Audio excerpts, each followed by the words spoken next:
नमस्कार, हमारे इस खास बुलेटिन भारत एट 7 में आपका स्वागत है। मैं हूं चंद्रशेखर जोशी। इस बुलेटिन में हम आपको रूबरू करवाते हैं राज्यों की खबरों से, लेकिन आइए सबसे पहले आपको दिखाते हैं देश और दुनिया की हेडलाइंस। कांग्रेस अध्यक्ष मल्लिकार्जुन खड़गे की प्रधानमंत्री मोदी पर अपमानजनक टिप्पणी पर गृह मंत्री अमित शाह का तीखा पलटवार। कहा, पीएम के प्रति कांग्रेसियों में है नफरत और डर। खड़गे ने अपमानजनक शब्दों का प्रयोग कर खुद को और अपने नेताओं को दी मात। जम्मू कश्मीर में तीसरे चरण के मतदान के लिए सारी तैयारियां पूरी। कल 7 जिलों की 40 विधानसभा सीटों पर होगा मतदान। 39 लाख से अधिक मतदाता 415 उम्मीदवारों के भाग्य का करेंगे फैसला। हरियाणा विधानसभा चुनाव के रण में सभी दलों के दिग्गज नेताओं की चुनावी रैली। कांग्रेस की तरफ से गांधी परिवार ने तो भाजपा के लिए रक्षा मंत्री राजनाथ सिंह, यूपी के सीएम योगी आदित्यनाथ सहित कई राज्यों के मुख्यमंत्रियों ने संभाला मोर्चा। महाराष्ट्र सरकार ने गाय को राज्य माता का दर्जा देने का लिया फैसला। देवेंद्र फडणवीस ने कहा, देसी गाय हमारे किसानों के लिए एक वरदान। हमने देसी गौ माता के परिपोषण और चारे के लिए मदद करने का लिया निर्णय।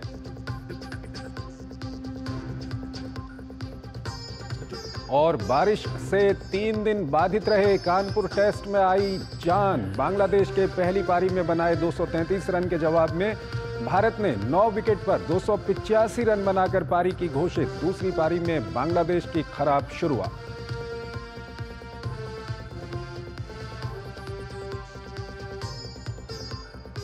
और आइए सबसे पहले आपको लिए चलते हैं बिहार की ओर। बाढ़ से यहां पर हाल बेहाल हैं। नेपाल में हुई आफत की बारिश का असर बिहार में देखने को मिल रहा है। राज्य के 13 जिले बाढ़ की चपेट में आ गए हैं। इन जिलों के 20 प्रखंडों के करीब 3.5 लाख लोग बाढ़ से प्रभावित हैं। वहीं राहत और बचाव कार्य तेज गति से जारी हैं। केंद्र और राज्य सरकार स्थिति पर नजर रख रहे हैं। बिहार में बाढ़ की स्थिति में सुधार होता हुआ नहीं दिख रहा है। पिछले 22 सालों में पहली बार बागमती में भी उफान आ गया है, जिसके कारण सीतामढ़ी के 30 गांवों में बाढ़ का पानी घुस गया है। इसके साथ ही कोसी का पूरा इलाका पहले से अफेक्टेड है। नेपाल में हुई जोरदार बारिश बिहार के लिए आफत बनकर आई है।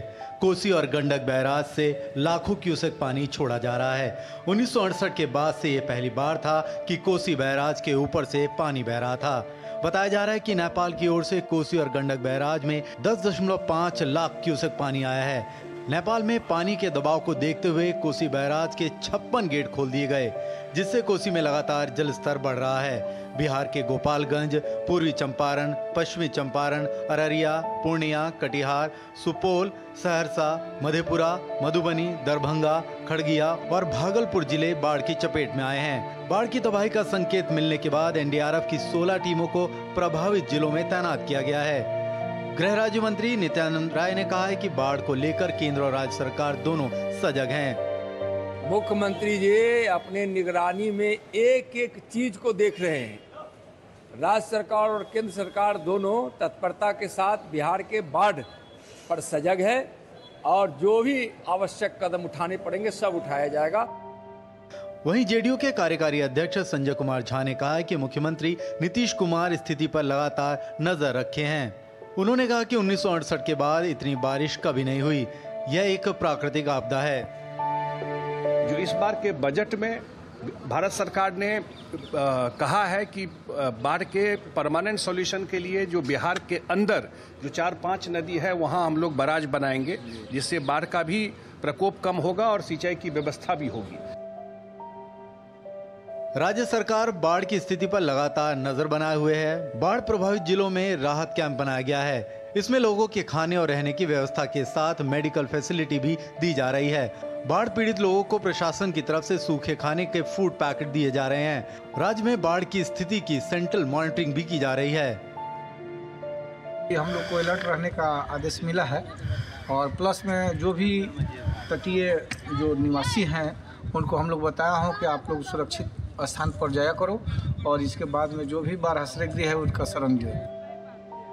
नदी के तेज बहाव ने तटबंधों को ध्वस्त कर दिया है। अब तक 7 तटबंध टूट चुके हैं। इससे कई गांव में बाढ़ का पानी घुस गया है। दरभंगा, सीतामढ़ी, शिवहर और बगहा में कुल 7 तटबंध टूट गए हैं। नदियों के जलस्तर में वृद्धि होने से बिहार के 13 जिले बाढ़ग्रस्त हैं। 20 प्रखंडों की 140 पंचायतों के गाँव में बाढ़ का पानी घुस गया है। करीब 3.5 लाख आबादी बाढ़ के कारण प्रभावित है। फिलहाल एसडीआरएफ और एनडीआरएफ की जो टीम है वो पहले से मुस्तैद है। समझा जा रहा है कि अगले 2 से 3 दिनों में बाढ़ पीड़ितों को थोड़ी राहत मिल सकती है। डीडी न्यूज़ के लिए पटना से कुमार जय के साथ मधुरेश नारायण। और आइए बिहार के बाद आपको लिए चलते हैं झारखंड की ओर। यहाँ पर राष्ट्रीय पोषण माह का समापन हुआ है। देश में पिछले 1 सितंबर से जारी राष्ट्रीय पोषण माह का सोमवार को समापन हो गया। रांची में मुख्य समारोह का आयोजन हुआ जिसमें झारखंड के राज्यपाल संतोष कुमार गंगवार और केंद्रीय महिला एवं बाल विकास मंत्री अन्नपूर्णा देवी समेत अन्य गणमान्य लोग शामिल हुए। इस दौरान वर्चुअल माध्यम से देश भर के 11,000 से अधिक सक्षम आंगनबाड़ी केंद्रों का उद्घाटन किया गया।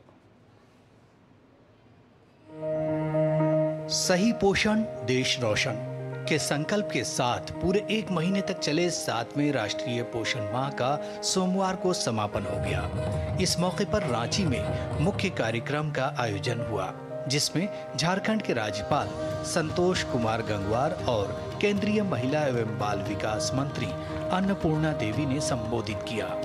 इस दौरान राज्यपाल ने पोषण अभियान को जन आंदोलन बनाने की जरूरत पर बल दिया। उद्देश्य ये है कि हम पूरे देश को कैसे कुपोषण से मुक्त करें, आज ये आवश्यकता है और हम अपनी अगली पीढ़ी को कैसा बनाना चाहते हैं, ये हम सबके सोच का विषय है। ये वर्ष है राष्ट्रीय पोषण मास, थीम एनीमिया, विकास, निगरानी, पूरक आहार और पोषण और पढ़ाई भी इसके साथ, ये सब एक दूसरे से जुड़े हुए हैं। कार्यक्रम के दौरान देश भर के 11,000 से अधिक सक्षम आंगनबाड़ी केंद्रों का ऑनलाइन उद्घाटन हुआ। इस मौके पर राज्यपाल और केंद्रीय मंत्री ने वीडियो कॉन्फ्रेंसिंग के जरिए आंगनबाड़ी संचालिकाओं से बात की और उनकी गतिविधियों को जाना। कार्यक्रम को संबोधित करते हुए केंद्रीय मंत्री अन्नपूर्णा देवी ने कहा कि कुपोषण रूपी दानों को समाज से मिटाना बेहद जरूरी है, जिसके लिए जन जागरूकता जरूरी है। पोषण माह के कार्यक्रम के माध्यम से जन जागरूकता फैलाना ये हमारा मुख्य उद्देश्य है। हमारी आंगनवाड़ी केंद्र की जुड़ी हमारी बहनें हैं, उनके माध्यम से लगातार जन जागरूकता फैलाकर लोगों को जागरूक करने का बहुत ही सफल प्रयास किया जा रहा है। केंद्रीय महिला एवं बाल विकास मंत्री ने कहा कि प्रधानमंत्री नरेंद्र मोदी के प्रयासों से कुपोषण से जारी लड़ाई में आशातीत सफलता मिल रही है और लोगों में इसको लेकर सजगता बढ़ी है। उन्होंने बताया कि राष्ट्रीय पोषण माह के दौरान इस बार देश भर में 11 करोड़ 71 लाख से अधिक गतिविधियों के जरिए लोगों को पोषण के महत्व से अवगत कराया गया। एक सक्षम नाम नहीं है, बल्कि सक्षम यानी हम उस केंद्र में आने वाले सभी बहनों, सभी हमारे छोटे बच्चे हों, गर्भवती धात्री माताएं हों, एडोलसेंट गर्ल्स हों, सबके लिए हर तरह की सुविधाएं उपलब्ध कराना और साथ ही साथ मुख्य रूप से जो बच्चे 3 से 6 साल के बच्चे उस केंद्र में आते हैं उनको पोषण के साथ साथ पढ़ाई के लिए भी, खेल खेल में वो पढ़ाई कैसे सीखे, इसके लिए भी इसमें विशेष प्रावधान किया गया है। इस मौके पर राज्यपाल और केंद्रीय मंत्री ने कुछ नवजातों का अन्न प्राशन भी कराया, साथ ही गोद भराई की रस्म भी अदा की गई। सही पोषण देश रोशन के संकल्प के साथ 1 महीने तक चला राष्ट्रीय पोषण माह संपन्न हो गया।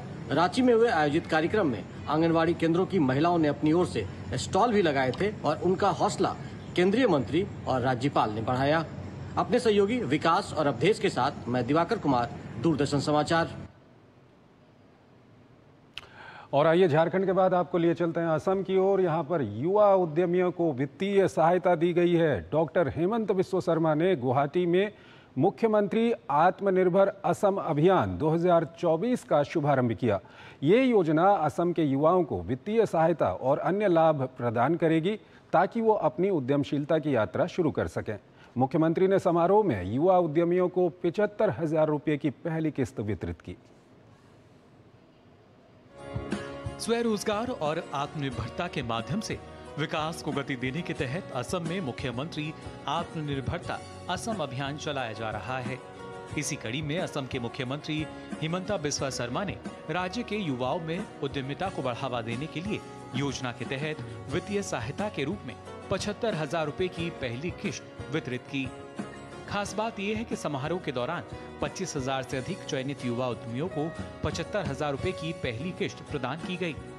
इस दौरान मुख्यमंत्री ने कहा कि इस योजना के माध्यम से राज्य सरकार असम के युवाओं को वित्तीय सहायता, प्रशिक्षण और बाजार तक पहुंच प्रदान करके आत्मनिर्भर बनाने के लिए प्रतिबद्ध है। हम लोग एक नया स्कीम शुरू किया है जिसका तहत असम का 2 लाख युवाओं को हम 2 लाख रुपया करके सीड मनी देने जा रहा हूं। ये 2 लाख का 1 लाख रुपया रिटर्न नहीं करना है, सब्सिडी है और यही युवाओं को भविष्य में हम लोग प्रधानमंत्री मुद्रा योजना तक ले जाने के लिए प्रयास करेंगे। मुख्यमंत्री ने इसके अलावा कहा कि इस योजना में राज्य के युवाओं को रोजगार दाता बनाने की क्षमता है। हम जैसा है ना, मतलब जॉब मिलने का तैयारी कर रहे हैं फिर भी बेकार है, उन लोगों को कुछ नहीं मिल रहा है, इसके लिए बहुत अच्छा स्टेप नहीं है। अगर मैं इसमें फ़ायदा होगा तो मैं दूसरों को भी मतलब काम करने का मतलब दे सकता हूँ। ये काम करो, बड़ा होगा तो हम लोगों का आसपास का आदमी को भी फायदा मिलेगा। इस बीच कर्नाटक के मंत्री प्रियांक खड़गे की असम में सेमीकंडक्टर उद्योग को विकसित किए जाने वाले बयान पर हिमंता बिस्वा शर्मा ने कड़ी प्रतिक्रिया देते हुए कहा कि क्या असम भारत का हिस्सा नहीं है? अगर कोई उद्योग असम में आता है तो वह इस पर आपत्ति क्यों कर रहे हैं? मैं उनको क्वेश्चन करना चाहता हूँ, क्या असम भारत में नहीं है? अगर असम में कोई उद्योग आते हैं आपका क्यों आपत्ति करना चाहिए? कर्नाटक में जो भी होता है असम तो कभी आपत्ति नहीं करते हैं, तो इसीलिए आपको सेंसिटिव होना चाहिए। एक प्रदेश का खिलाफ आपको ऐसे बयानबाजी नहीं करना चाहिए। गौरतलब है कि असम के मुख्यमंत्री डॉक्टर हिमंता बिस्वा शर्मा ने पिछले साल मुख्यमंत्री आत्मनिर्भरता असम अभियान को शुरू किया था। इस योजना के तहत एक मजबूत उद्यमशीलता पारिस्थितिकी तंत्र बनाने के लिए 2 लाख युवाओं को वित्तीय सहायता देने का प्रावधान किया गया है, जिससे युवाओं को अपने उद्यम लगाने या मौजूदा उद्यम को बढ़ाने के लिए वित्तीय सहायता उपलब्ध कराई जा रही है। Bureau report, DD news. Assam के बाद आइए चलते हैं दिल्ली की सड़कों पर, और नई मुख्यमंत्री सड़कों पर उतरी हुई हैं। ये आपको बताते हैं क्यों। सोमवार की सुबह प्रदेश सरकार के मंत्रियों, विधायकों और आप नेताओं को हर विधानसभा क्षेत्रों में अचानक टूटी हुई सड़कों का जायजा लेते हुए देख लोग भौंचक के रह गए। दिल्ली सीएम आतिशी समेत अन्य मंत्री सड़कों की बदहाल हालत को सुधारने की बात करते रहे। वहीं भाजपा ने इसे एक सियासी ड्रामा करार दिया है। दिल्ली में बदहाल और टूटी सड़कों से राष्ट्रीय राजधानी के लोग लगातार परेशान हैं। लोगों को रोजाना इन टूटी सड़कों से जूझना पड़ता है। हालात ये हैं कि बारिश के दौरान इन टूटी सड़कों के कारण कई बड़े हादसे भी होते रहते हैं। राज्य सरकार अब तक इस समस्या को नजरअंदाज करती रही है, लेकिन सोमवार को दिल्ली सरकार के मंत्रियों, विधायकों और आप नेताओं को हर विधानसभा क्षेत्र में अचानक टूटी हुई सड़कों का जायजा लेते देख लोग भौचक्के रह गए। दिल्ली सीएम आतिशी ने ओखला, मंत्री गोपाल राय ने बाबरपुर, सौरभ भारद्वाज ने गणेश नगर और मनीष सिसोदिया ने पटपड़गंज इलाके में टूटी हुई सड़कों का जायजा लिया। इस दौरान मंत्रियों और विधायकों ने स्थानीय लोगों से भी बातचीत की और सड़कों को ठीक कराने का भरोसा दिया। आने वाले 3 से 4 हफ्ते में सभी सड़कों को बनाया जाएगा, सारे पॉटहोल्स को रिपेयर किया जाएगा और हमारी ये कोशिश रहेगी कि दिवाली तक हम दिल्ली वालों को गड्ढा मुक्त दिल्ली, पॉटहोल फ्री दिल्ली दे सकें। इस बीच भाजपा ने इसे राजनीतिक नौटंकी करार दिया है। भाजपा के प्रदेश अध्यक्ष वीरेंद्र सचदेवा ने आम आदमी पार्टी को घेरते हुए कहा कि पार्टी का ध्यान सिर्फ और सिर्फ भ्रष्टाचार पर केंद्रित है और इन लोगों ने कभी भी लोगों की सुध नहीं ली। वहीं भाजपा सांसद मनोज तिवारी ने कहा कि जो लोग पिछले 4 साल सो रहे थे वो अब सिर्फ दिखावा करने के लिए सड़क पर उतरे हैं। आतिशी मार लेना ने ये स्वीकार कर लिया है कि हाँ, पिछले 10 सालों के अरविंद केजरीवाल के भ्रष्टाचारी शासन में दिल्ली गड्ढों का शहर बन चुका। जिस तरह की ये राजनीतिक नौटंकी कर रहे हैं, पटपड़गंज में अगर सौरभ भारद्वाज जा रहे हैं तो पटपड़गंज के विधायक कौन है? जो दिल्ली के 9 साल उप मुख्यमंत्री रहे मनीष सिसोदिया।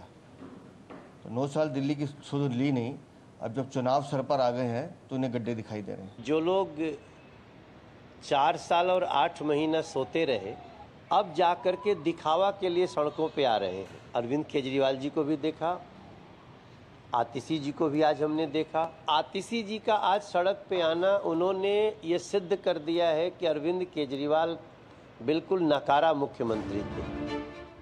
बता दें कि इस पूरे मामले को लेकर स्वाति मालीवाल ने आम आदमी पार्टी पर तंज कसा है। उन्होंने सोशल मीडिया पर बुराड़ी की खराब सड़कों को लेकर लिखा है कि CM 1 को CM 2 को पत्र लिखकर बताना पड़ा है कि दिल्ली में सड़कें बहुत खराब हैं। CM 2 कई महीनों से PWD और दर्जनों मंत्रालयों की मंत्री थीं, लेकिन उन्हें पता ही नहीं था कि ऐसी भी कोई समस्या जनता झेल रही है। गौरतलब है कि बारिश के कारण दिल्ली के कई इलाकों की सड़कों की हालत खस्ता है और लोगों को रोजाना इनके कारण होने वाली समस्याओं से दो चार होना पड़ रहा है। Bureau report, DD news. एक छोटा सा ब्रेक लेते हैं।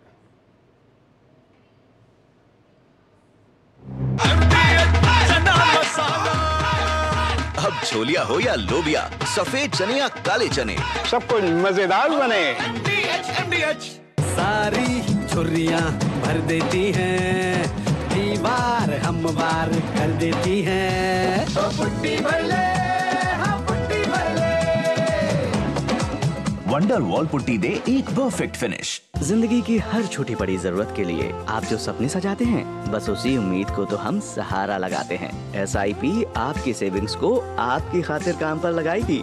आज ही अपनी पहली SIP की शुरुआत करें। अधिक जानकारी के लिए अपने वित्तीय सलाहकार से परामर्श करें। LIC म्यूचुअल फंड द्वारा निवेशक शिक्षा की एक पहल। म्यूचुअल फंड निवेश बाजार के जोखिम के अधीन है। योजना से संबंधित सभी दस्तावेजों को ध्यान से पढ़ें। ऑटोमोबाइल द पॉलिसी बाजार व अहेरो मच दिनेरो, समझ में आया? मैंने कितनी बार हिंदी में समझाया कि पॉलिसी बाजार से कंपेयर करके कार इंश्योरेंस पे 8,000 रुपए तक बचा सकते हो, पर कुछ लोगों को अभी तक समझ नहीं आया, तो मैंने सोचा स्पेनिश में समझा दूं। Adios amigos.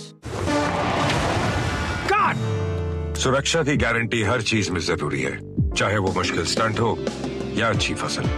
इसीलिए ले आइए IIL के ट्रैक्टर ब्रांड का शिनबार, जो देता है सुंडी और ट्रिप से सुरक्षा की गारंटी। बेटियां घर की रौनक हैं, बेटियां घर संवारती हैं, बेटियां पीढ़ियां सजाती हैं, बेटियां घर की बुनियाद कहलाती हैं।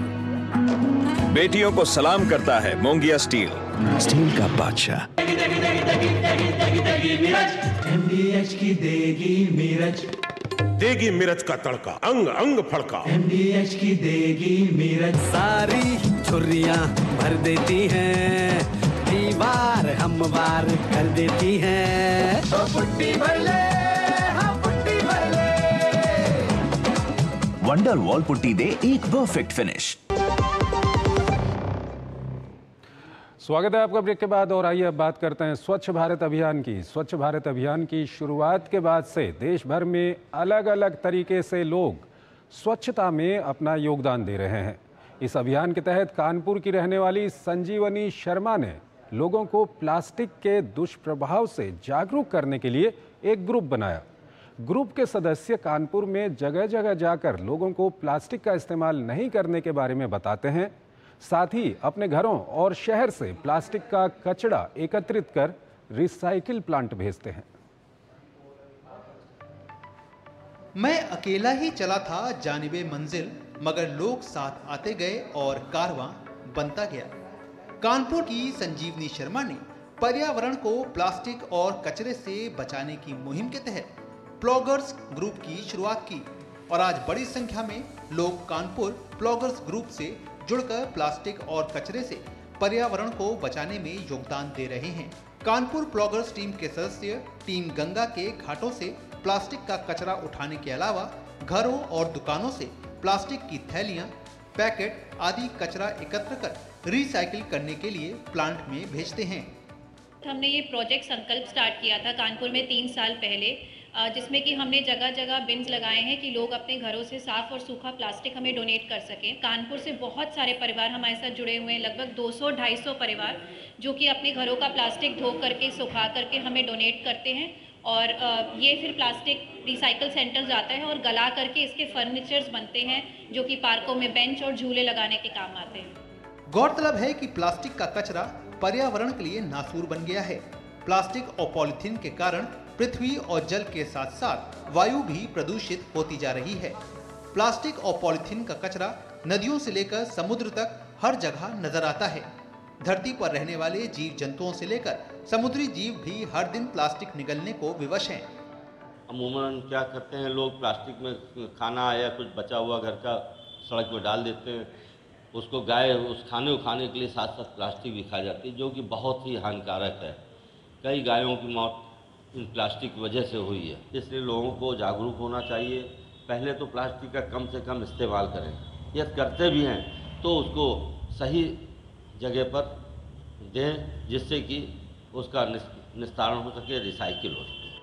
कानपुर प्लॉगर्स ग्रुप की पर्यावरण बचाने की मुहिम से प्रभावित होकर शहर के कैफे में आने वाले लोगों को अपने साथ कप ग्लास कंटेनर लाने पर 50% की छूट भी दी जा रही है, जिससे कैफे में आने वाले ग्राहक प्लास्टिक के डिस्पोजेबल कप और ग्लास का प्रयोग न करें और पर्यावरण को प्लास्टिक के कचरे से बचाने में अपना योगदान दे सकें। कानपुर प्लॉगर्स ने से हम लोग जब मुलाकात हुई तो उन्होंने हमको समझाया कि कैसे सस्टेनेबिलिटी करनी चाहिए और कैसे लोग वेस्ट कर रहे हैं, पेपर वेस्ट कितना ख़राब होता है। तो हम लोग ने सोचा एक इनिशिएटिव लेते हैं जिससे कि हम अपने कस्टमर्स को समझाएं कि अपना ग्लास लेके आओ, वेस्टेज कम होएगी, एंड उसमें हम लोग भी अपना डोनेट करेंगे। हम लोग भी 50% ऑफ दे देते हैं उनको। देश में स्वच्छ भारत मिशन को शुरू हुए करीब 10 साल हो गए हैं। इस दौरान लगातार शहरी और ग्रामीण क्षेत्रों में चलाए गए स्वच्छता अभियान के सार्थक परिणाम दिखाई दे रहे हैं। अब लोगों में स्वच्छता को लेकर पहले के मुकाबले काफी जागरूकता आई है। Bureau report, DD news. एक और छोटा सा ब्रेक लेते हैं यहाँ पर। सारी छुर्रियां भर देती हैं, दीवार हमवार कर देती हैं। तो पुट्टी भर ले, हाँ पुट्टी भर ले। वंडर वॉल पुट्टी दे एक परफेक्ट फिनिश। बढ़िया है, प्राकृतिक हल्दी, मिर्ची, धनिया। नहीं, मिर्ची, धनिया, हल्दी, MDH। जिंदगी की हर छोटी बड़ी जरूरत के लिए आप जो सपने सजाते हैं, बस उसी उम्मीद को तो हम सहारा लगाते हैं। SIP आपकी सेविंग्स को आपकी खातिर काम पर लगाएगी। आज ही अपनी पहली SIP की शुरुआत करें। अधिक जानकारी के लिए अपने वित्तीय सलाहकार से परामर्श करें। LIC म्यूचुअल फंड द्वारा निवेशक शिक्षा की एक पहल। म्यूचुअल फंड निवेश बाजार के जोखिम के अधीन है। योजना से संबंधित सभी दस्तावेजों को ध्यान से पढ़ें। मुथूट फाइनेंस ने सदियों से आपके भरोसे को कायम रखा है और हमेशा रखेंगे। मुथूट फाइनेंस, सदियों का भरोसा हमेशा के लिए।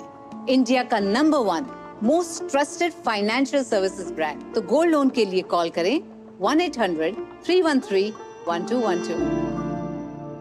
Why go elsewhere when you can save up to ₹8,000 on your car insurance on Policy Bazaar? Can't believe it? You explain. जब पॉलिसी बाजार पर कार इंश्योरेंस पे 8,000 रुपए तक बचा सकते हैं तो कहीं और क्यों जाना है? पॉलिसी बाजार से कंपेयर करके कार इंश्योरेंस खरीदो और 8,000 रुपए तक बचाओ। गोल्डी मसाले के 100 ग्राम के स्पेशल पैक्स में फ्रेशनेस लॉक ऐसे। गोल्डी मसाले, जहाँ जाए रिश्ते बनाए। सारी छुर्रियां भर देती हैं, दीवार हमवार कर देती हैं। तो पुट्टी भर ले, हाँ पुट्टी भर ले। वंडर वॉल पुट्टी दे एक परफेक्ट फिनिश। स्वागत है आपका। ब्रेक के बाद उत्तर प्रदेश के बिजनौर में समाजवादी पार्टी के नेता और पूर्व मंत्री महबूब अली ने जनसंख्या को लेकर एक ऐसा बयान दिया है जिस पर विवाद उत्पन्न हो गया है। सपा नेता महबूब अली ने कहा कि मुस्लिम आबादी बढ़ गई है, तुम्हारा राज खत्म हो जाएगा, 2027 में सपा जीतेगी। समाजवादी पार्टी के विधायक महबूब अली के विवादित बयान पर पुलिस प्रशासन ने संज्ञान लिया है। महबूब अली व सपा जिला अध्यक्ष और कार्यक्रम संयोजक शेख जाकिर हुसैन के खिलाफ भड़काऊ भाषण को लेकर केस दर्ज किया गया है। अवगत कराना है कि आज दिनांक 30 सितंबर को सोशल मीडिया पे एक वीडियो वायरल हो रहा है जिसमें एक आपत्तिजनक टिप्पणी की गई है। उक्त के संबंध में थाना कोतवाली में सुसंगत धाराओं में अभियोग पंजीकृत कर लिया गया है। अग्रिम वैधानिक कार्रवाई प्रचलित है। और वहीं यूपी भाजपा अध्यक्ष भूपेंद्र चौधरी ने सपा विधायक महबूब अली के विवादित बयान पर कहा कि वो समाजवादी पार्टी के मुखिया अखिलेश यादव के मार्ग पर चल रहे हैं और ये नफरत से भरा ये बयान प्रदेश की शांति भंग करने की एक कुत्सित साजिश का हिस्सा है। अब उनके चरित्र को समाजवादी पार्टी के जिस प्रकार से धार्मिक आधार पर विभाजन करके, धार्मिक टकराव पैदा करके और एक जाति और एक विशेष धर्म की बात की राजनीति करने वाले लोगों का स्थान उत्तर प्रदेश की में नहीं है। और उत्तर प्रदेश की जनता इस प्रकार के तत्वों को पहचान गई है। योगी जी हमारे संत हैं, उन्होंने समाज के लिए अपना जीवन दिया है और वो सफलतापूर्वक जो ये संवैधानिक दायित्व है, इस दायित्व का भी निर्वहन कर रहे हैं। श्री कृष्ण जन्मभूमि और शाही ईदगाह जमीन विवाद मामले की इलाहाबाद हाईकोर्ट में सुनवाई हुई। कोर्ट में हिंदू पक्ष के अधिवक्ताओं द्वारा अपनी अपनी दलीलें पेश करते हुए कहा कि मुस्लिम पक्ष अपना जवाब जानबूझकर दाखिल नहीं कर रहा है, जिससे विवाद लंबा खींचे और हिंदू के पक्ष में फैसला ना हो। कोर्ट ने मुस्लिम पक्ष को आदेश दिया कि जल्द अपना जवाब दाखिल करें। ईमेल के माध्यम से भी सभी पक्ष को जवाब दाखिल कर सकते हैं। वाद संख्या 3 आगरा स्थित शाही ईदगाह मस्जिद के एएसआई सर्वेक्षण की मांग मामले पर कोर्ट ने एएसआई को भी अपना जवाब दाखिल करने का आदेश दिया। मामले की अगली सुनवाई 16 अक्टूबर को होगी। तो भारत@7 में आज फिलहाल इतना ही। आप हमारी पूरी टीम को इजाजत दीजिए। नमस्कार।